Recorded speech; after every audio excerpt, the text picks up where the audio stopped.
పెద్దగా ఉంటుంది. చూడండి, రెండు అయిపోయాయి కదా. దీన్ని కూడా తీసేసుకుందాం.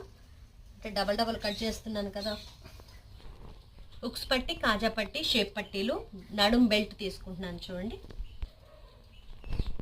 బ్యాక్ పార్ట్ బెల్ట్ తీసుకుందాం. చూడండి, వీపు బెల్ట్.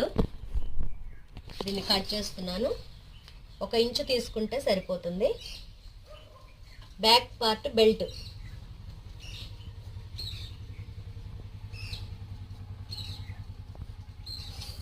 ఒకవేళ తక్కువైతే దీన్ని వేసుకోవచ్చు, జాయింట్ చేసుకోవచ్చు. చూడండి, ఇది బ్యాక్ పార్ట్ బెల్ట్. ఇది కూడా అంచు వస్తుందండి. అంచు వస్తే మనకి డబల్ పని ఉండదు. ఇది బ్యాక్ పార్ట్ బెల్ట్. తర్వాత ఇదిగోండి, ఇవి మెడ ముక్కలు తీసుకోవాలి. నెక్స్ట్ మిగిలిపోయినాయి మెడ ముక్కలు అయితే బ్లౌజ్ క్లోజ్ అవుతుంది. ఇదిగో చూడండి ఎలా తీస్తున్నానో. క్రాస్ ఒకవేళ మీ